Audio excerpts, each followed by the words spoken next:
amigas, amigos, me da mucho gusto el poder conversar con ustedes después de tanto tiempo de no comunicarnos. La verdad me da mucho gusto, mucha felicidad el poder platicar con ustedes.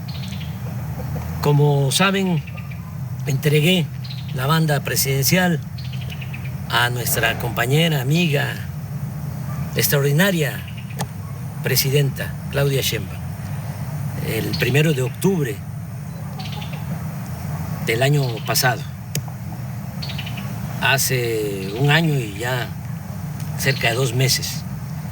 Y desde ese día, desde el 1 de octubre, me vine aquí, a la Quinta La Chingada, Palenque, Chiapas. Esta casa que me heredaron mis padres.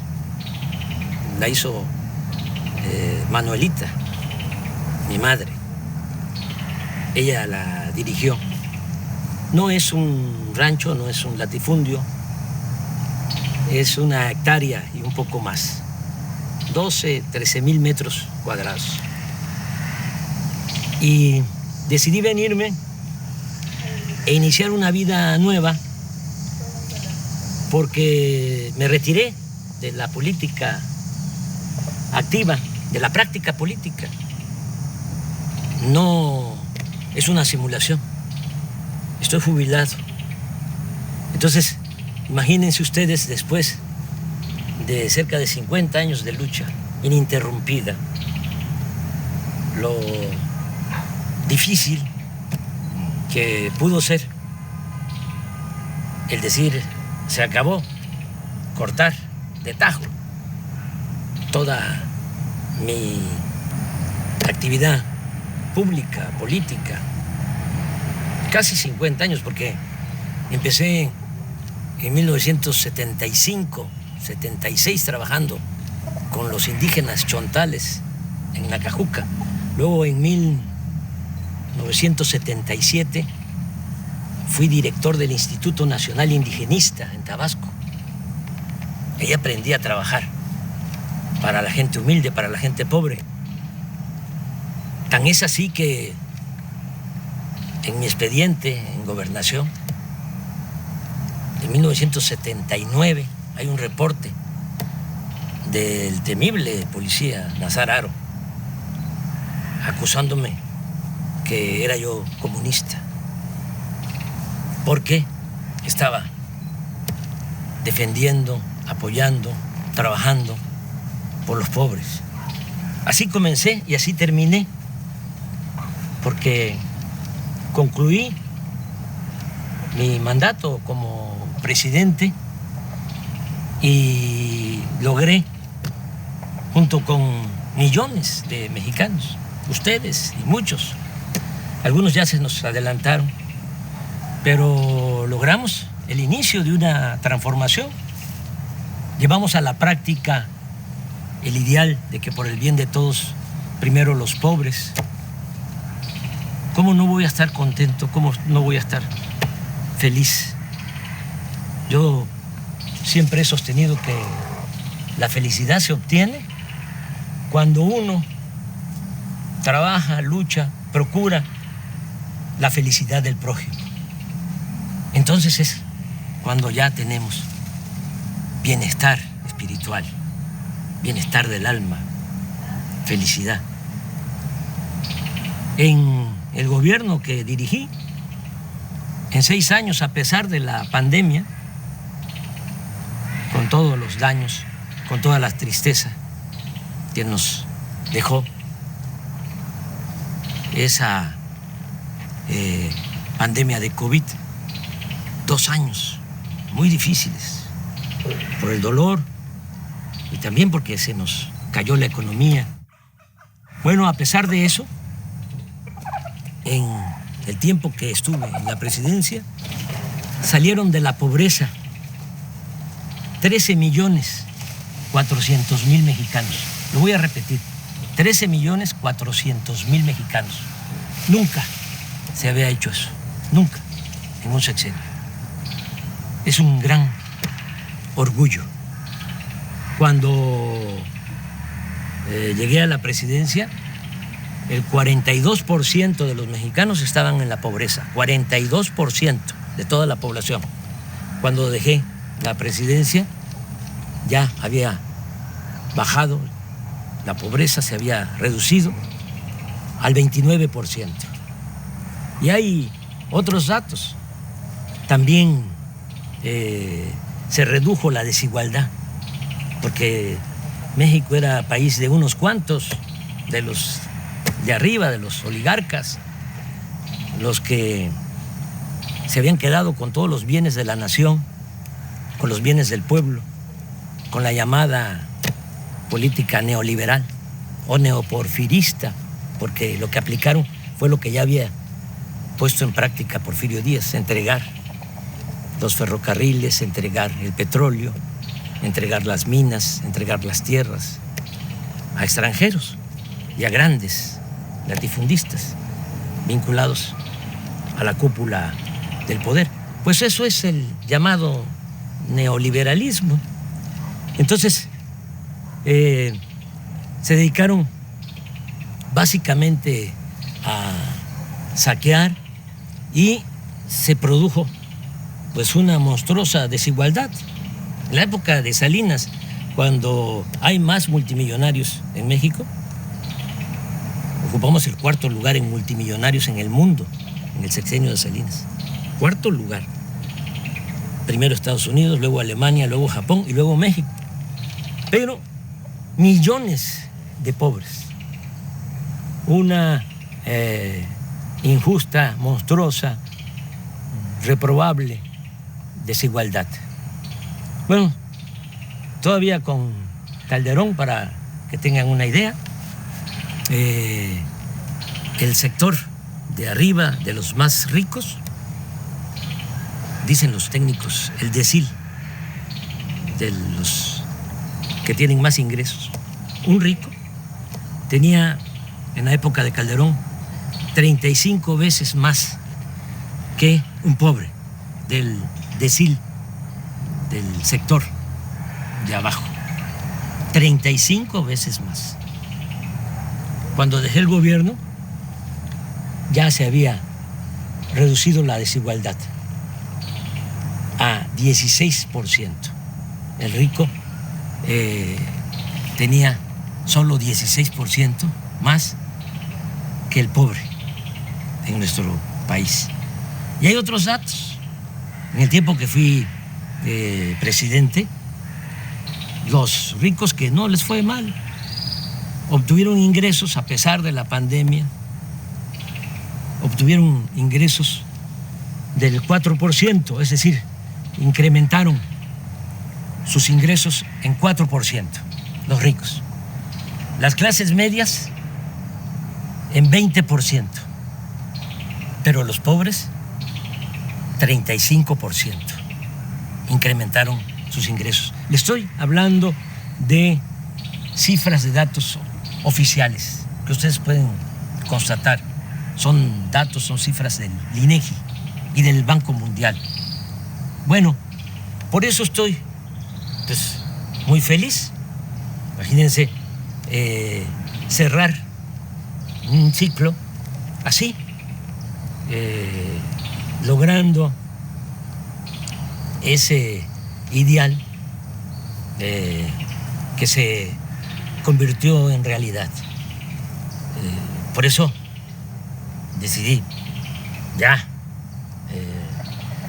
retirarme, no sentirme insustituible, porque ese es el otro problema, actuar como cacique, caudillo, jefe máximo, poder tras el trono. No.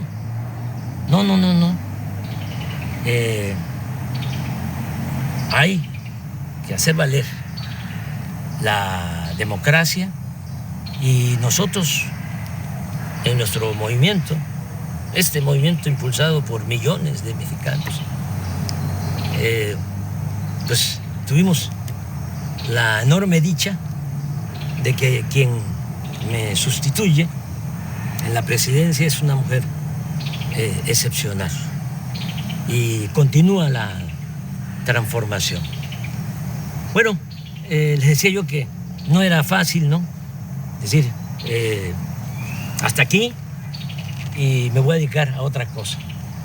Pensé a qué dedicarme y decidí dedicarme a hacer teoría, a escribir.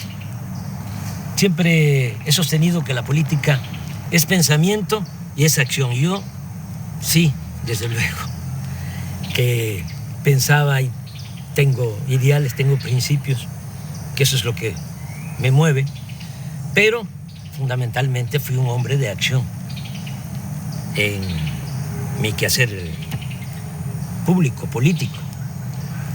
Y ahora estoy escribiendo, estoy haciendo teoría. Es teoría y práctica la política. Pues ahora no estoy en la praxis, no estoy en la práctica, estoy en la teoría. ¿Haciendo qué? Bueno, pues fundamentando lo que hicimos. ¿Cómo le llamamos a lo que se está aplicando en México? Ya sabemos que existe el neoliberalismo, decían que no había de otra, claro que sí hay de otra. El neoliberalismo es el robo descarado, es el gobierno de una minoría, es el gobierno al servicio de un comité de potentados. Eso era el gobierno antes del inicio de la cuarta transformación en nuestro país. El pueblo no les importaba. Pero, ¿qué fue lo que nosotros hicimos y cómo lo vamos a conocer? ¿Cómo se va a llamar? ¿Cómo se bautiza? Entonces yo he propuesto que sea humanismo mexicano. Y el humanismo mexicano tiene dos pilares. Uno es el cultural, la grandeza cultural de México. Como decía el maestro Bonfil Batalla, el México profundo, las civilizaciones olvidadas, negadas. Y eso es lo que nos da nuestra fortaleza, eso es lo que nos da nuestra identidad, nuestra democracia, nuestra idiosincrasia. El México profundo. De ahí venimos. Y quise trabajar sobre la historia cultural de México, porque la historia que nos han contado desde hace siglos es una historia falsa, simulada. Y el otro pilar del humanismo mexicano, pues es la fecunda historia política. Ese es el siguiente trabajo. Ya les presento el primero, el que tiene que ver con la grandeza cultural de México. Así se llama, grandeza. El que viene para el año próximo se va a llamar gloria, porque es grandeza y gloria. Repito, la grandeza es la historia de nuestras culturas, de nuestras civilizaciones, para desmontar, para echar abajo la historia que crearon, que inventaron los conquistadores, los invasores, y se ha mantenido durante las épocas del dominio de las oligarquías. Pero aquí se cuenta otra historia. Y este libro de la editorial Planeta, pues ya va a estar en librería. Es el trabajo, es una investigación de más de un año y un mes, trabajando, porque les hablaba yo de mi nueva rutina. ¿Qué hago aquí?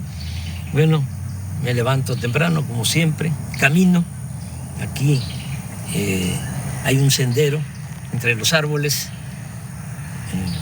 son 450 metros, doy 10, 12 vueltas, 5 kilómetros, muy temprano, me baño, luego desayuno, hay una señora Morbi que es la que me ayuda, me hace los alimentos, la comida, la limpieza de la casa, porque Beatriz está en México, viene, yo voy, he ido como 5 veces, claro, de manera muy discreta, para evitar los escándalos. Y se quedó allá porque ya Jesús y Ernesto entró a la universidad y pues tiene que estar ahí, pendiente. Ya ustedes saben cómo somos en México, cómo son nuestras familias. Aunque Jesús ya tiene 18 años, pues ahí está con la mamá, es hijo único. Yo tengo 3 hijos mayores de mi finada esposa Rocío y Jesús con Beatriz. Y claro, nos hablamos todos los días. Bueno, después de que desayuno, como a las 9, me encierro en el despacho a escribir. Me levanto a las 12, me tomo mi pozol, camino un poquito aquí en el corredor de la casa, me vuelvo a sentar hasta las 2, como y sí doy una vuelta a todo el sendero después de la comida, veo un poco las noticias. Tengo un teléfono de esos muy sencillos y como no son pues muy caritativos, no encuentro la palabra, el término, los dueños de los medios de comunicación, sobre todo los de la telefonía, y pues el mío es de recarga, ahí me salen noticias, claro, con 1 día, 2 días de retraso, pero no quiero más, no quiero saber más. Ya conozco bastante a nuestros adversarios, son pues muy obvios. Es muy difícil encontrar información. Todo es pura manipulación porque los que se sentían dueños de México están molestos. Y entonces tienen también control de la mayoría de los medios. El 90% de los medios de información, que son medios de manipulación, periódicos, radio, televisión y hasta las benditas redes sociales. Pero hay un 10% de periódicos, de radio, en redes sociales, que sí hay información. Bueno, veo un poco lo que está pasando en el país y me vuelvo a sentar, vuelvo al despacho a escribir hasta las 7, 8 de la noche. Me acuesto temprano. Esa es mi rutina y pues voy a continuar así. Estoy presentando el libro de esta manera porque no puedo ir a presentarlo a México, a las plazas públicas. Me gustaría mucho, pero ¿saben qué? Ya me retiré de la actividad política. No hay que hacerle sombra a nuestra presidenta. Ella es la que conduce y lo está haciendo muy bien. No hay que dividirnos, hay que estar muy juntos, unidos. aquí está la lección de cómo se crearon grandes civilizaciones en México. Esta civilización, la gran cultura olmeca, cultura madre, que floreció 1000 años antes de Cristo y nos dejó la invención del calendario, del cero, de la escritura, y estas piezas, cabezas colosales de basalto, imagínense la organización que tenían, la organización social, política, que estas piezas son de 25 toneladas aproximadamente, basalto. Y el basalto lo trasladaban desde la Sierra de los Tuxtla, en Veracruz, cómo lo trasladaban en balsas por el mar y lo metían por el río Coatzacoalcos, porque la primera ciudad olmeca fue San Lorenzo, ahora es el municipio de Texistepec, muy cerca de Cozoleacaque, de Minatitlán, de Acayucan, ahí en el Istmo. Ahí se fundó la primera ciudad olmeca. Entonces, por el río Coatzacoalcos hasta San Lorenzo, que es una isla, y también hasta La Venta, Huimanguillo, Tabasco, que es la otra gran ciudad, en balsa, todos estos fragmentos de piedra para que los artistas olmecas esculpieran, hicieran estas grandes cabezas colosales, y también un arte fino, porque hasta lo pequeño es hermoso en las grandes civilizaciones que florecieron en nuestro país. Las ofrendas con personajes pequeños de jade, porque a diferencia de Europa, a nosotros nos gustaba más, a nuestros antepasados, el jade que el oro. Lo que ponía loco a los europeos y a los españoles era el oro. Por eso fue la conquista, porque traían hambre de oro, codicia de oro. Cortés una vez señaló, porque le preguntaron cuando Moctezuma les entrega a él y a sus huestes oro.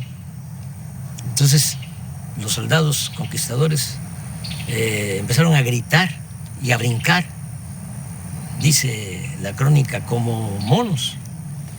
Entonces le preguntaron a Cortés que por qué les importaba tanto el oro. Aquí el dinero, la moneda era el cacao, y desde el punto de vista artístico, cultural, era el jade. Y la respuesta de Cortés fue: porque nosotros tenemos una enfermedad del corazón que solamente se cura con el oro. Entonces, era otra cosa.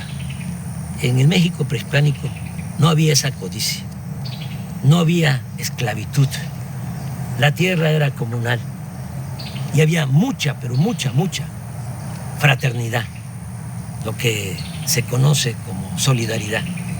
En la familia, familias integradas, solidarias, fraternas, hasta la fecha, pues es todo lo que heredamos.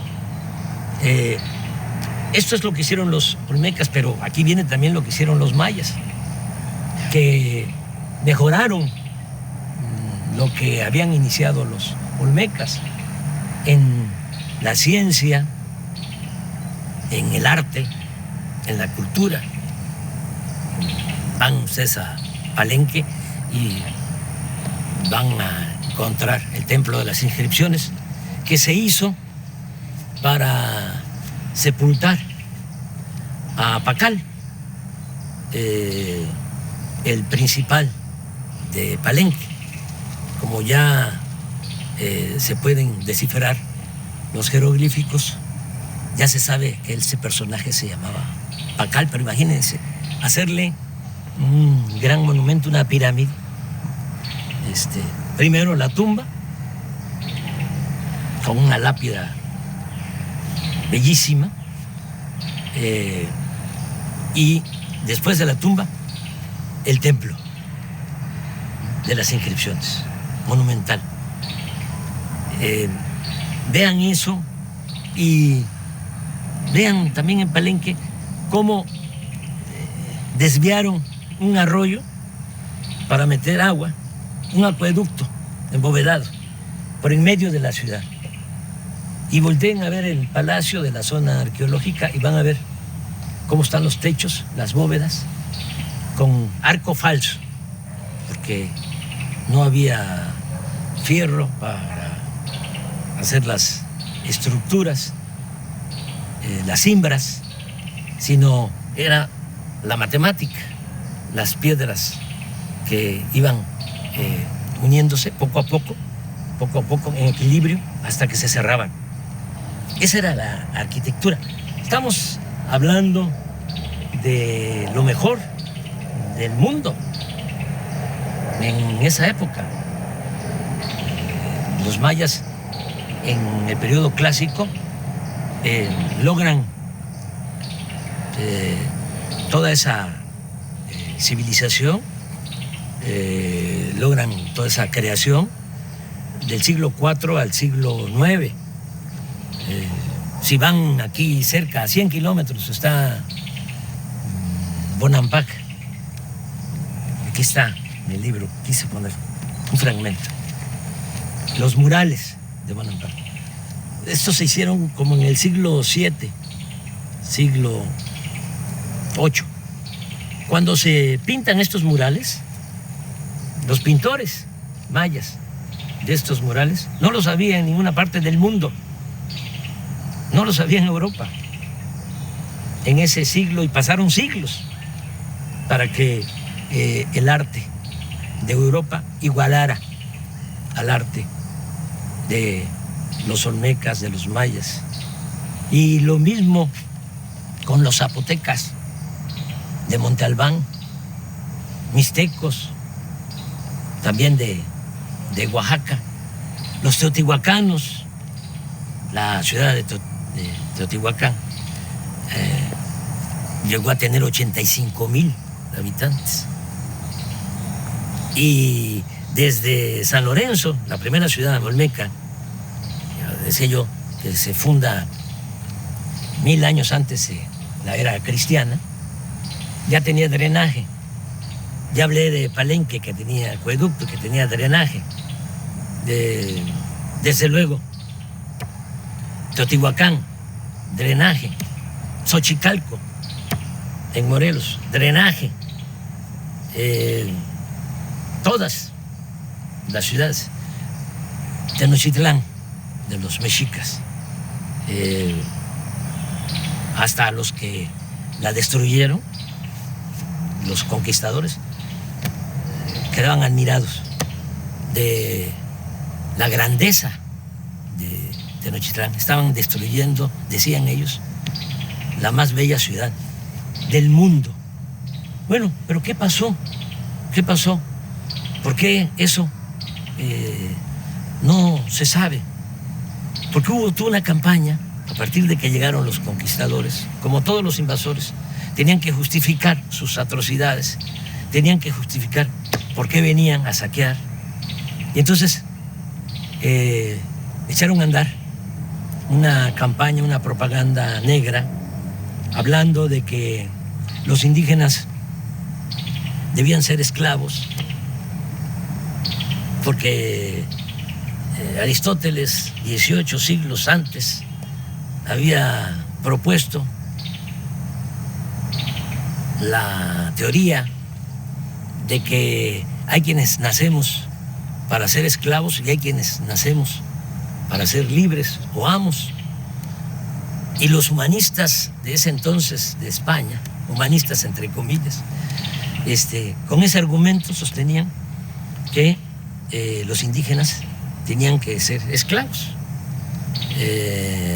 que no tenían alma, que eran como animales y que además ellos venían a civilizarnos.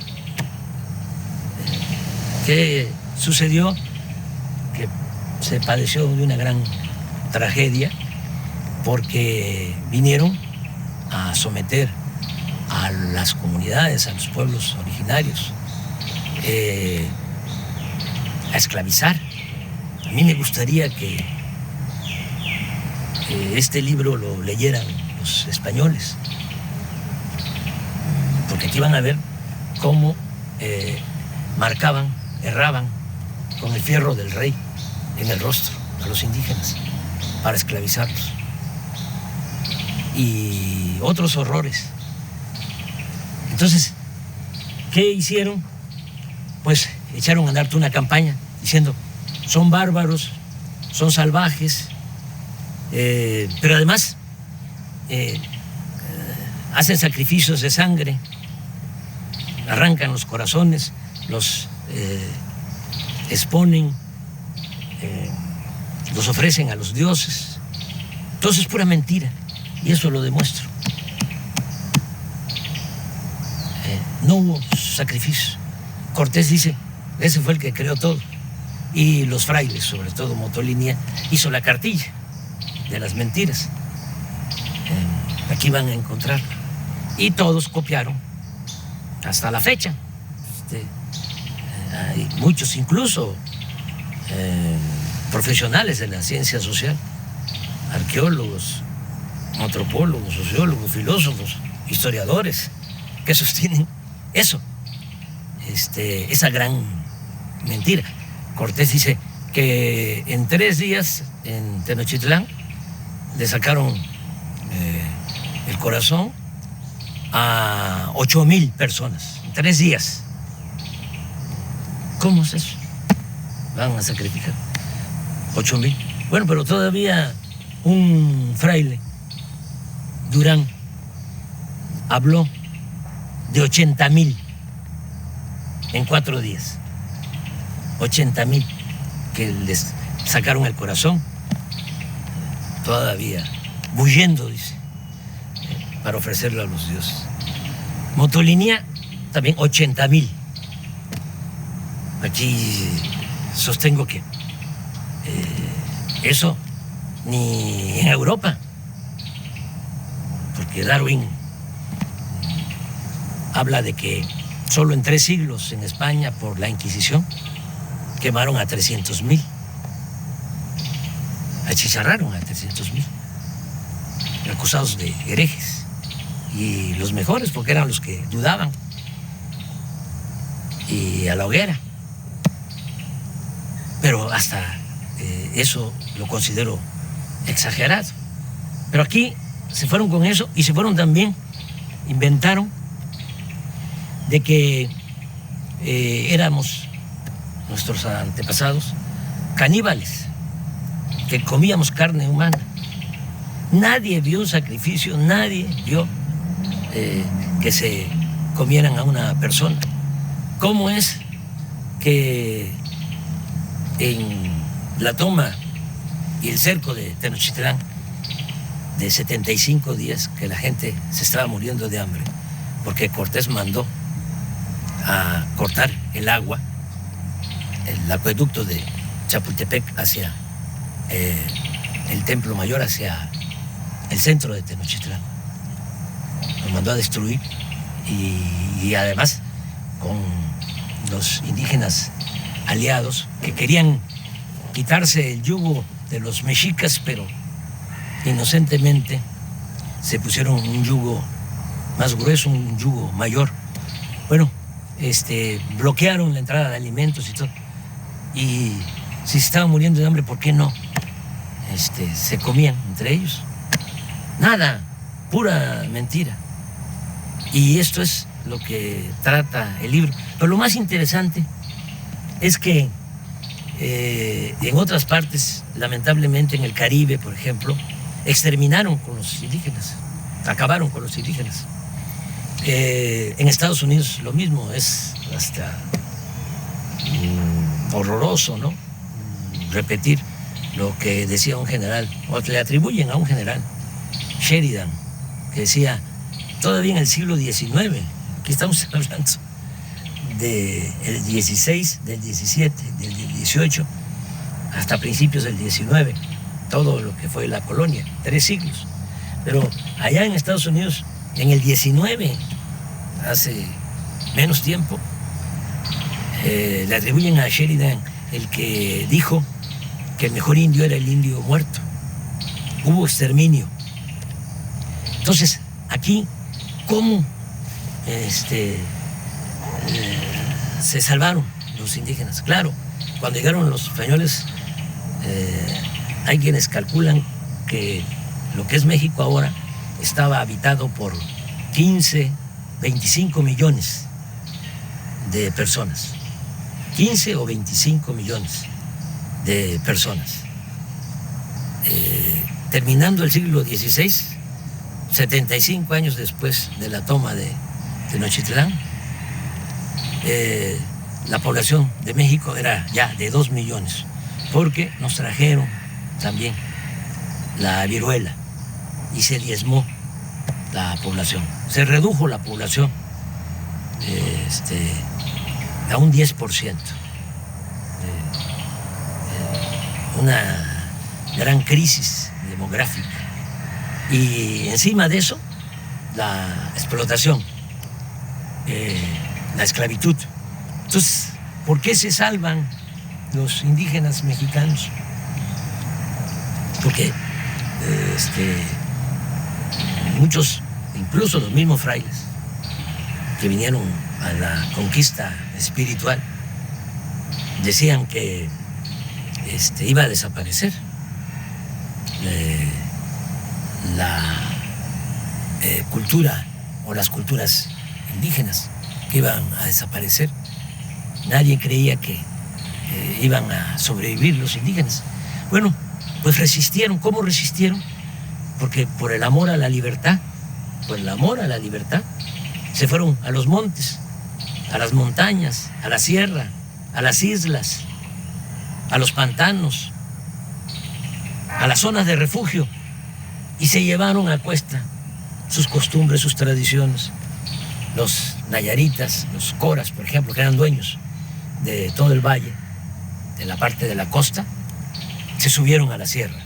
Allá están, coras, huicholes, pero hasta allá los perseguían para esclavizarlos, pero resistieron, y gracias a eso es que nos dejaron este legado cultural, nuestra identidad como mexicanos, que es lo que nos ha protegido siempre. Nos caemos y nos levantamos. Una gran reserva de valores culturales, morales, espirituales.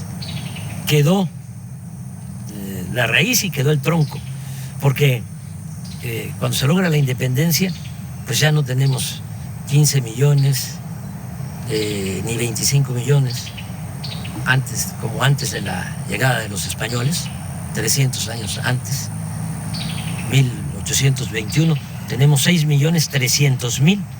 Sí, pero la buena nueva es que de esos 6.300.000, el 80% eran indígenas. Es decir, de cada 10, 8 indígenas. Y portadores de las tradiciones y de las costumbres. Y eso es lo que nos ha servido como escudo, es lo que nos protege, porque el mexicano es trabajador, el mexicano es honesto. La corrupción la trajeron los españoles, lo pruebo. Aquí no había codicia, no había robo. Las casas no tenían puertas, no tenían ventanas. Ya dije de que lo que había era ayuda mutua, tequio. Si se necesitaba hacer algo, todos cooperaban, todos ayudaban en una comunidad. Pues somos herederos de esas civilizaciones, y por eso México sigue siendo una potencia cultural en el mundo. Somos el cuarto país en el mundo con más lenguas. 290 lenguas se hablan en nuestro país. Primer lugar en América. Todo esto lo van a encontrar aquí para sentirnos orgullosos, porque con toda la campaña de difamación se desató el racismo. Y todavía, ¿no?, se escucha indio patarrajada, indita, naco, cuando deberíamos estar orgullosos de nuestro pasado. Sobre esto trata el libro y muchas otras cosas. Les va a gustar, estoy seguro. Les va a llevar tiempo, porque sí, por más que quise resumirlo, el original eran 1000 cuartillas, el libro tiene 600 y es una investigación. Y tengo que fundamentar todo lo que aquí sostengo.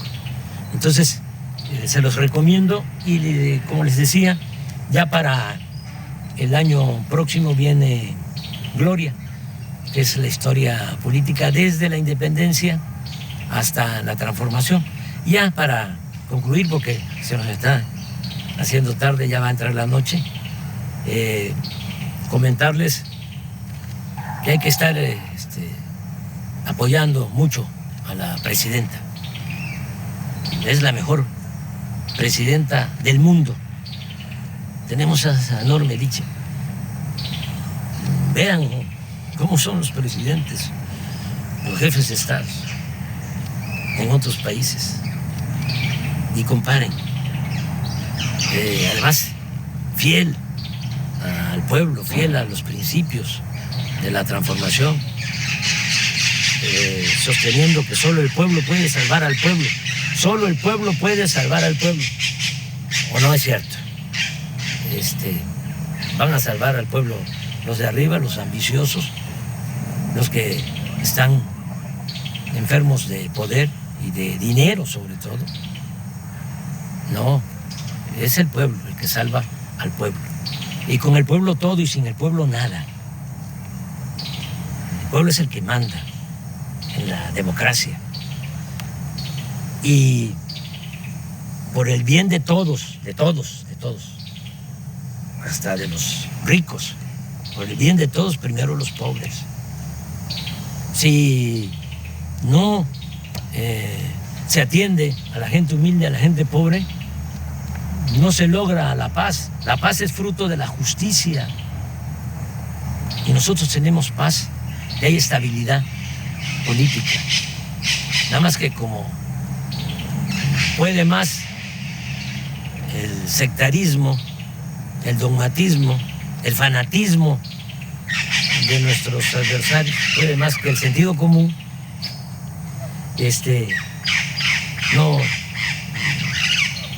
internalizan nada, ¿no?, de lo que se ha hecho y se va a seguir haciendo. Y hay que apoyar mucho a la presidenta, porque todavía es temporada de sopilotes. Y hay buitres, y hay halcones. Aquí no, aquí hay pajaritos, miren. Y al rato vienen las guacamayas, y vienen tropas de monos, de zaraguatos. Esta es mi vida, pero regresando, apoyar mucho a la presidenta. Yo no voy a recorrer el país, les comentaba, para presentar el libro, porque voy a seguir retirado, jubilado. Solo saldría a la calle por 3 razones. Una, si atentaran contra la democracia, como lo hacían antes, decían los grandes fraudes, ¿no?, los potentados, los oligarcas, con los corruptos, para que el gobierno estuviese a su servicio. Y eso ya no se puede permitir, de ninguna manera, porque para el pobre tiene un significado distinto la democracia. Para el pobre la democracia es la sobrevivencia, es poder mantener a la familia, tener ingresos para garantizar la salud, el estudio de los hijos. Para el que tiene recursos puede ser un deber cívico y no pasa nada. Por eso hay quienes votan por los candidatos o candidatas más guapas o más guapos. Pero para el pobre es su sobrevivencia. Le estoy diciendo que es la mejor presidenta del mundo, Claudia Sheinbaum, y un conservador, seguramente ahorita sí ve esto que estoy diciendo, escucha esto que estoy expresando, diría no. Mejor presidente del mundo es el de la mano dura, una mezcla de Franco con Pinochet, con Díaz Ordaz, con Salinas, que convierta al país en una cárcel. Ese es el que necesitamos.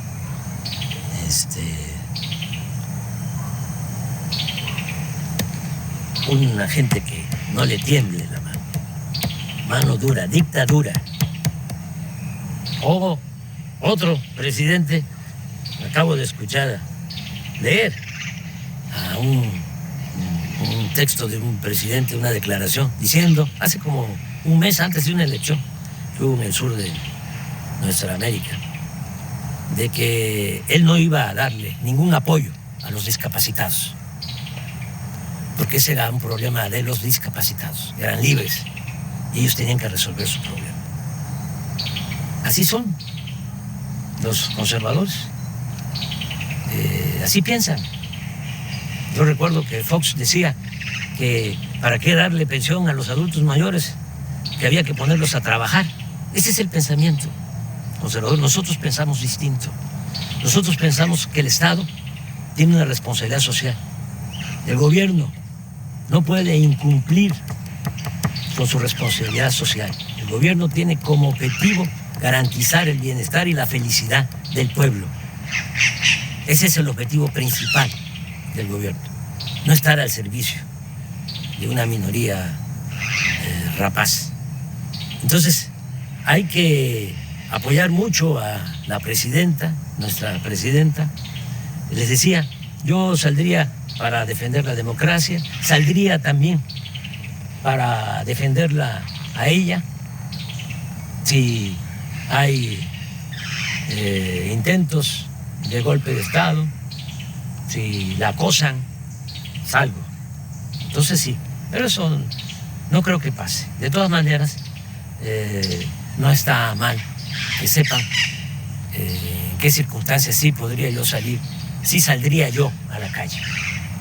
Y la tercera razón por la que saldría a la calle sería defender la soberanía de México, porque nuestro país es libre y es independiente, es soberano. Nosotros no somos colonias de ningún país extranjero. Nos ha costado mucho ser un país independiente, soberano. Y si se violara la soberanía, entonces sí saldría a la calle. Ya nos está llegando la noche. Ya nada más despedirme, decirles que les quiero mucho, sinceramente. Mucho, mucho, mucho. Que amor con amor se paga. Como decía el inolvidable Juan Gabriel. Es amor eterno. Un abrazo de todo corazón.